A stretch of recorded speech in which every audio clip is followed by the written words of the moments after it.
네, 먼저 이렇게 여러분들과 만나 뵙게 돼서 너무나 반갑습니다. 저는 현재 해인사 승가대학에서 우리 학인 스님들과 함께 강의를 하고 있는 법장이라고 합니다. 오늘 여러분들과 이렇게 좋은 자리에서 좋은 시간에 그리고 좋은 공간에서 함께 할 수 있어서 너무 반갑고 행복한 것 같습니다. 제가 불교를 이제 많은 학인들과 여러 또 제가자분들에게 강의를 하면서 처음 제일 느꼈던 게 우리 불교를 믿고 사찰을 다니고 여러 기도, 수행을 한다고 많은 이야기를 하지만 정작 우리가 정말 불교라는 게 뭔지에 대한 인식이 가장 좀 부족하지 않나라는 생각을 들어서 오늘 여러분들과 함께 이렇게 불교에 대해서 한번 근원적인 부분을 한번 생각하는 시간을 가지면 가장 좋지 않을까라고 좀 생각을 했습니다.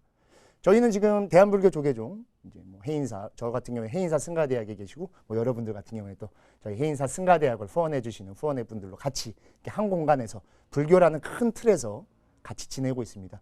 근데 정작 우리가 이 해인사라는 공간 또 불교라는 틀 안에 있지만 불교를 정의하는 게 굉장히 어렵습니다. 단순히 불교 마음의 종교, 수행의 종교, 나를 통해 타인과 함께하는 종교, 다양한 표현들이 있지만 그 안에서 정작 불교라는 걸 뭐라고 얘기할 수 있을까에 대해서 한번 고찰하고 생각해 봤으면 하는 생각이 있습니다. 우리 조계종 같은 경우에 지금 선종이라고 해서 선이라고 하는 좌선 수행을 하고 있죠. 근데 그 외에도 세상에는 불교가 굉장히 많습니다. 연부를 하는 정토종, 진원종, 또 화엄경을 수행으로 하는 화엄종, 또 법화종, 천태종, 수많은 종교들이 있죠. 우리 선종 같은 경우에는 반야, 또 공이라고 하는 하나의 가르침이 있죠. 그 안에는 또 좌선, 화두라고 하는 수행을 갖고 함께 출가와 제가가 수행을 해나가는 모습이 있지만 그 세상의 수많은 불교에는 반야를 믿지 않고 또 연부를 통해서 타력신앙, 우리 아미타불의 힘을 통해서 깨달음을 얻고 극락왕생을 꿈꾸는 종교들도 있습니다. 그렇다고 하면 불교는 마음의 종교, 자신의 수행을 통해서 깨달음을 얻는다라고 하지만 이 정토종 같은 경우에 아미타불의 위신력이라고 하는 연부를 통해서 깨달음, 정토에 간다고 하면 이 둘에는 벌써 차이가 발생하죠. 그렇다면 이 모든 다른 사상, 다른 수행을 갖고 있는 종교 속에서 불교를 정의할 수 있는 건 과연 무엇일까? 무엇이라고 생각하십니까? 되게 어렵죠? 나를 깨달아가는 어떤 그런 종교라고 생각합니다. 맞습니다. 우리 한국 불교에서 생각하면 나를 통한 또 나의 마음 그런 여러 가지 것들을 수행의 모티브로 삼고 그 토대에서 하지만 아미타경을 읽는 정토종 같은 경우에는 아미타불의 위신력, 그 연불왕생원이라고 하죠. 간절한 마음으로 아미타불을 한 번이라도 찾으면 사후에 반드시 극락왕생을 할 것이다 라는 개념이 들어있기 때문에 우리의 수행과는 또 사뭇 다른 그런 불교를 보여주고 있죠. 근데 이러한 수많은 불교 속에서 불교를 정의할 수 있는 건 단 한 가지입니다. 우리는 불교에서 누구를 믿고 따르죠? 부처님이죠. 바로 불. 부처님을 따르는 불. 그리고 부처님의 가르침을 우리의 삶 속에 투영하고 그거를 닦아나가려고 하죠. 바로 부처님의 법. 그리고 그 안에서 우리가 함께하는 이러한 수행 공동체. 바로 승. 불, 법, 승. 삼보가 있을 때 바로 불교라고 정의할 수 있는 겁니다. 그것만이 전 세계의 수많은 여러 다양한 불교 또 불교의 수행, 불교의 단체를 아우를 수 있는 단 한 가지인 것 같아요. 바로 역사상 실존했던 우리의 서가모니 부처님, 시아본사 서가모니 부처님이라고 하죠. 부처님께서 그리고 부처님께서 깨달음을 얻으셨다는 그 법. 그 법은 부처님이 깨달으셨다는 법은 우다나라고 하는 경전에 나와 있듯이 연기법, 인과를 통해서 깨달음을 얻으십니다. 그래서 이것이 있으면 저것이 있고 저것이 있으면 이것이 있다라는 그런 관계성. 제가 지금 여기 있는 것도 여러분들이 계시니까 제가 여기 있는 거고 또 저의 얘기를 들어주시기 위해 여러분들이 그리고 청취자분들이 계시기 때문에 또 제가 이렇게 존재할 수 있는 거죠. 그게 바로 부처님의 법인 거고. 근데 그 법을 우리는 삶에서 실천해 나가기 위해 모여있죠. 바로 승가의 일원인 겁니다. 승가를 우리는 삼귀 때 보면은 거룩한 스님들께 귀의합니다라고 하면서 스님들의 공동체만으로도 이해하고 있지만 승가를 구성하는 사람들을 표현하는 게 사부대중이라는 표현이 있습니다. 제가 종종 우리 해인사 승가대학 후원회 법회 때는 말씀을 드리지만 사부대중에는 출가자와 제가자가 함께 들어있죠. 비구, 비군이라는 출가자 그리고 우바세, 우바이라고 하는 제가자가 들어있죠. 즉 불교의 승가는 태생부터 출가와 제가가 함께 어울려서 수행 공동체로서 깨달음이라고 하는 하나의 목적지를 향해 나아가는 그러한 수행을 닦아나가는 단체였던 것이죠. 그래서 그 승가의 일원이 바로 여러분과 저 그리고 모든 불교를 믿고 따르는 사람들이 그 안에 들어있는 것이죠. 자, 그러면 승가의 일원이래요. 저도 승가의 일원이고 저는 당연히 알고 있겠죠. 저는 일단은 머리도 깎은 정회원이지 않습니까? 정회원 중에도 약간 프리미엄 회원이죠. 여러분은 좀 다르죠. 또 제가자다 보니까 하나하나씩 모르는 게 좀 더 많습니다. 깊은 내용이나 그런 부분들. 그래서 또 절에 오시는 거고 우리 같은 또 출가자 스님들과 함께 이야기 나누면서 배워나가는 것이죠. 그렇다면 이 승에 들어있는 기준은 무엇일까를 이제부터 우리가 알아야 됩니다. 굉장히 중요한 겁니다. 불교 신자, 또 절에 다니는 사람, 나는 불교를 믿고 부처님의 가르침을 따라 라고 얘기하지만 그래 그거의 기준이 뭔데? 라고 말하기가 되게 어려워요. 그러면 이 승가의 기준은 무엇이냐면 이 승가의 기준을 나타내는 데는 두 가지를 그 예전부터 이야기되고 있습니다. 믿음을 두어야 되냐 아니면 수계, 계를 받아야 되는 것이냐에 대해서 오래전부터 이야기가 많았었습니다. 내가 말심을 해서 마음을 내서 절에 가서 기도하고 내가 또 신심이 내서 수행하고 거기서 보시하고 함께 지내면 그걸로 충분히 승가의 일원 아니냐? 맞습니다. 그 어찌 승가의 일원이 아니라고 하실 수 있겠습니까? 당연히 승가의 일원입니다. 다만 마음만을 갖고 와 있기 때문에 조금 부족한 부분이 있죠. 불교인이라면 불교적 생각 그리고 불교적 삶을 살아야 되는 겁니다. 그 기준이 돼주는 게 있어야 되는데 바로 그게 계라는 것이죠. 우리는 흔히 계율이라고 하죠.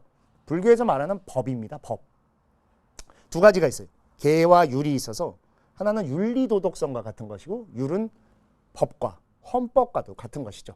그래서 그 계 안에서 바로 승가의 일원으로서의 기준을 갖게 되는 것이죠. 그래서 오랜 중국 불교 속의 경전 중에 하나인 보살 영락 본업경에 보면은 이 믿음과 수계에 대한 정의가 아주 잘 들어 있습니다. 거기서 무엇이라 말하냐면 불도에 들어섬에 있어서는 믿음을 그 토대로 하지만 불가에 들어섬에 있어서는 수계를 그 근본으로 한다라고 이야기합니다. 즉 내가 마음을 내서 오늘부터 절에 다녀야지.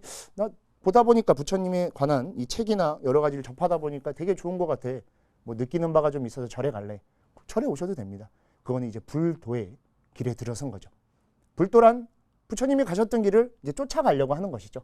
나도 이렇게 해서 한 발짝씩 나가서 수행을 닦아봐야겠다라고 마음을 내는 거고 아까 말씀드렸듯이 불가에 들어선다는 걸 부처님의 집에 들어오는 거죠. 우리가 길을 얼마든지 다닐 수 있어도 옆에 집이 있다고 해서 불쑥 들어가면 안 되죠. 그럼 고소당해요. 큰일 납니다. 예, 큰일 나요. 경찰 와요. 똑같습니다. 준회원의 단계에서 마음을 내는 거지만 정회원의 단계에서는 이제 불가에 들어가는 것이죠. 그 집에 가족이면 그 집에 들어갈 수 있죠. 누구든지. 그 집에 방을 쓸 수도 있고 그 집의 모든 것들을 누릴 수 있습니다. 내가 그리고 거기에 대한 권한을 낼 수도 있고 그걸 바로 수계를 기준을 두는 것이죠. 그래서 불교에서는 믿음, 수계 둘 다 굉장히 중요합니다. 먼저 마음을 내서 불교에 왔고 내가 따르다 보면 되게 좋은 것 같아라는 더 강한 발심, 발보리심이라는 게 생기게 되면 그때는 수계를 통해서 정회원이 되면 되는 것이죠. 우리 여기 계신 분들 다 수계를 하셨을 겁니다. 개인사에서도 여러 수계식이 있어서 제가 누차 말합니다. 일단 수계는 받는 게 중요합니다 라고 말씀드리는 게 일단 받고 나면은 거기서 하나하나씩 내가 맞춰 나가면 되는 거거든요. 그럴 때 이제 승의 일원으로 들어온 것이죠. 자, 그럼 이제부터 승의 일원이 된 겁니다. 우리는 승가 일원이 됐으면 부처님 법을 따라서 살아야 되겠죠. 그 부처님 법을 뭘 배워야 되는지에 대한 고민을 해야 됩니다. 그냥 금강경이 좋아서 금강경을 보고 화엄경이 좋아서 화엄경을 보고 나는 절하는 게 되게 좋아. 절을 하고 뭐 다양한 수행 또 신앙 활동들이 있지만 이 모든 게 다 불교긴 맞지만 불교인이 됐을 때 맨 처음으로 가져야 할 매뉴얼이 있습니다. 그렇죠. 우리 뭐 회사를 들어가든 어디 특정 단체에 들어가면 그 뭐라고요? 회원의 그런 수칙들이 있죠. 수칙이 있고 매뉴얼이라는 게 있을 겁니다. 불교에도 그 매뉴얼이 있어요. 그 매뉴얼이 뭐냐면 부처님께서 정하신 삼학이라는 게 있습니다. 배울 학자를 써서 세 가지를 반드시 배워야 된다. 불교 신자라면 라고 말씀하신 삼학이 있죠. 삼학은 세 가지 순서로 해서 바로 계, 정, 해 이 세 가지가 있습니다. 계는 아까 말씀드렸던 바로 수계를 통하는 것이죠. 수계를 했기 때문에 어느 정도의 그런 가이드라인이 생기는 겁니다. 나 불교 신자로서 이러한 행동을 하는 건 좀 부끄러워해야 되는 거구나. 아, 나는 예전과는 달리 불교적 삶을 살고 있기 때문에 이러한 틀 안에서 나갈 수 있겠구나 라고 하는 어떻게 보면 우리에게 신호등을 제시해 주는 겁니다. 오실 때 아까 운전해서 오셨다고 말씀하셨죠? 고속도로 타고 오셨을 거예요. 그죠? 막 달리다 저 앞에 감시 카메라 나오면 어떻게 합니까? 속도를 줄여야죠. 속도를 줄여야 되죠. 안 줄이면 어떻게 되죠? 알고 있죠. 어떤 일이 벌어지는지. 또 도심에 들어오셔서 오다 보면 횡단보도 앞에 빨간불이 서 있으면 어떻게 하십니까? 정지를 해야죠. 왜 쓰죠? 법을 지키기 위해서. 우리는 서야 되는 걸 알고 있기 때문에 걔가 바로 그 작용을 해주는 겁니다. 그래서 불교의 신호등인 겁니다. 인지하지 않아도 빨간불이면 우리는 자연스럽게 브레이크를 밟죠. 보행자의 경우에는 파란불이면 자연스럽게 길을 건너고 종종 아닌 경우도 있죠. 아니면 어때요? 우리 양심의 가책을 느끼죠. 아, 이러면 안 되는데 사고의 위험도 있구나. 압니다. 그 아는 힘을 주는 게 바로 개인 거죠. 알기 때문에 불교적 삶을 살 수 있는 기준이 되는 겁니다. 자, 그럼 이 불교적 삶의 기준이 됐기 때문에 그 다음부터 살아나가는 건 불교적 인생을 살겠죠. 그러면 그 안에서 이루어지는 모든 일들이 바로 불교의 수행이 되는 겁니다. 그렇게 하면서 닦아나가는 뭐 경전을 읽거나 절을 하거나 또는 사람들과 어울리거나 그런 공간 속에서도 머릿속으로는 이미 불교적 습관이 들어있는 거죠. 걔는 습관과도 같은 겁니다. 그래서 사막의 학은 단순히 배우는 게 아니라 몸에 지닌다, 몸에 익힌다라는 뜻의 학입니다. 그렇기 때문에 낱낱이 모든 것들, 내 말, 생각, 행동 모든 것이 다 불교적으로 변화되는 것이죠. 그렇게 되다 보면 자연스럽게 불교인이 되는 거죠. 그때 자연스럽게 얻어지는 게 바로 정입니다. 개정해 정, 선정인 거죠. 그걸 좀 더 심화하고 싶다라고 할 때 좌선도 하고 연불도 하고 절도 하고 뭐 여러 가지 후원의 활동이나 다양한 것들을 참석하는 것이죠. 그러면 그 깊이가 더 달라지고 거기서 느껴지는 감정, 맛이라고 할 수 있죠. 그게 확실히 달라질 겁니다. 알고 할 때와 모르고 할 때의 차이점은 굉장히 크거든요. 그래서 그게 알아졌을 때 느껴지는 그 환희심이죠. 기쁨, 즐거움, 행복이 생기면 그때 생겨나는 게 바로 지혜인 겁니다. 지혜는 지식과 다릅니다. 지식은 많은 책을 보고 뭐 알고 검색해서 확인하면 돼요. 알 수 있지만 거기서 끝나죠. 다만 그걸 자랑할 뿐입니다. 지식은 자랑하죠, 우리가. 그러려고 좀 공부하지 않습니까? 근데 해는 달라요. 해에는 반드시 실천이라는 것이 들어있어야 됩니다. 그래서 지혜는 바로 실천이죠. 개를 통해서 불교인으로서의 가치관과 윤리관을 얻고 그를 통해서 낱낱의 생활 속에서 불교적 삶과 생각을 갖고 그것을 실천으로 옮기는 게 바로 개정의 사막의 완성이 되고 그럴 때 우리가 바로 불교인으로서 한 발짝 더 성장하고 완성해 나갈 수 있게 되는 것이죠. 근데 우리는 또 대승불교라고 하죠. 그렇죠? 불교도 여러 가지가 있지만 우리는 특히 또 대승불교라고 합니다. 큰 수레라는 뜻이죠. 다 태울 수 있다는 뜻이죠. 즉, 다 태울 수 있다는 것은 나로 인해 타인에게 행복을 전해주고 그로 인해 나 역시도 행복해진다라는 보살의 마음이 들어있습니다. 그 대승불교 안에 들어있는 우리는 보살행이라는 걸 실천해야 돼서 이 방금 말씀드린 사막을 대승불교에서 한 단계 더 성장시킵니다. 바로 저희가 다음 시간부터 이제 하나하나 공부하게 될 삼취정계라는 것을 발전시키죠. 삼취정계, 세 가지 취해야 할 청정한 계율이라는 건데 아까 개 말씀드렸듯이 단순히 금지조항, 이게 옳다 그르다를 말하는 게 아니라 청정하게 몸에 익히는 불교적 삶을 익히는 게 바로 삼취정계의 기준이 되는 것이죠. 그래서 그 세 가지가 첫 번째가 바로 섭유리계, 두 번째는 섭선법계, 세 번째는 섭중생계라고 해서 첫 번째 섭유리계는 첫 번째 말씀드린 계랑 부합됩니다. 섭선법계는 선한 법을 닦는 거기 때문에 계정의 정과 부합되죠. 세 번째 섭중생계는 여기서부터가 굉장히 중요합니다.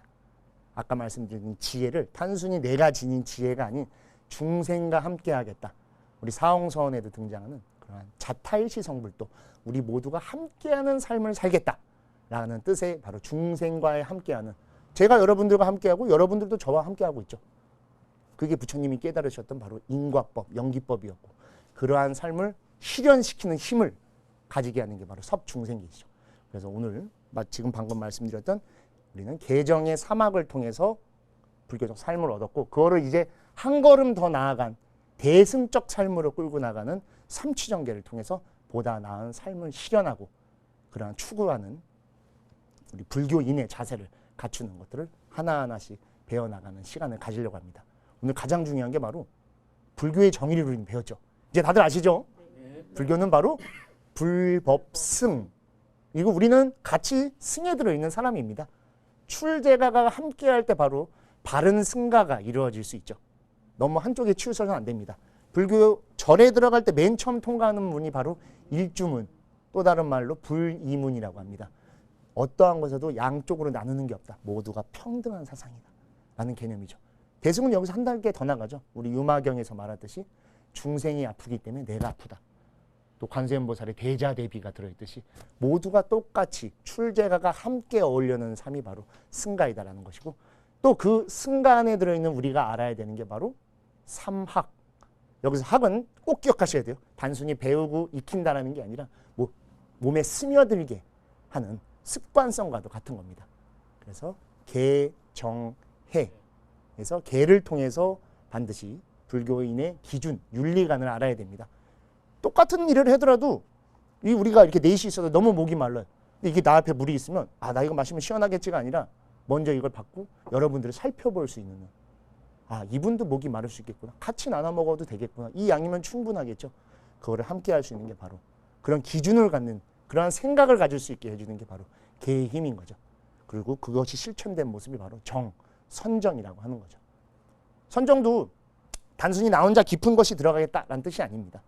그 안에서 나라는 존재가 어떻게 지금 이 순간에 존재할 수 있는가라는 걸, 나의 내면적인 것을 바깥으로 내밀어서 여러분들과 지금 같이 있는 삶이라는 걸 느끼는 거죠. 함께하는 삶. 요새 우리 현대사회에선 이 공생, 함께하는 삶, 가치의 가치, 그래서 뭐가 많지 않습니까? 불교는 이미 2500년 전부터 그 얘기를 하셨죠. 근데 다만 그거를 우리가 너무 모르고 있었던 것 뿐이죠. 근데 알면 되는 겁니다. 알면 당장 오늘 실천하면 되는 거니까요. 그리고 해도 그것을 바로 지금 이 자리에서 실천하는 힘, 지혜인 거죠.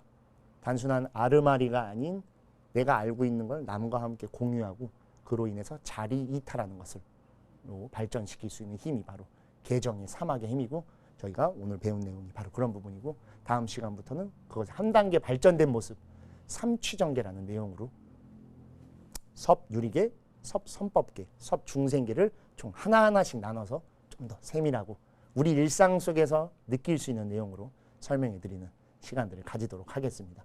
아무쪼록 오늘 꼭 같이 이야기 나눈 사막 그리고 삼보, 요 두 개는 절대 잊어버리시면 안 됩니다. 이걸 아는 것만으로도 그냥 불자입니다. 저희도 그겁니다. 출가 스님들도 삼보에 귀의하고 사막을 열심히 닦는, 다만 같은 정의원이긴 해도 좀 더 프리미엄, 그래서 머리를 깎고 있는 것 뿐이죠. 여러분들이 계시기 때문에 또 저희 같은 승가의 출가자들이 지닐 수 있는 거고, 또 저희가 있기 때문에 여러분들도 함께 이렇게 이야기 나눌 수 있는 시간도 된 것 같습니다. 오늘 아무쪼록 이 삼보와 사막에 대해서 이야기 나눈 거 잘 기억해 주셨으면 좋겠습니다. 아무쪼록 첫 시간인데 조금 어려울 수도 있습니다. 왜냐하면 그래야 한 단계 더 나갈 수 있어서. 하지만 그렇게 몇 개 없죠. 사실 따지고 보면 긴 시간 얘기한 것 같아도 2개밖에 없어요. 삼보와 사막이기 때문에 요거 꼭 기억해 주시고, 우리가 다음 시간에는 여기서 한 단계 더 나아간 상태를 좀 더 세밀하고 좀 더 자세한 설명으로 그리고 최대한 재미있게 알려드릴 수 있도록 하겠습니다. 아무쪼록 첫 시간 이렇게 함께 해주셔서 너무 감사합니다. 삼보와 사막에 꼭 기억해 주시고, 삼보에 귀의하는 마음으로 오늘 여기서 마치도록 하겠습니다. 너무 감사합니다.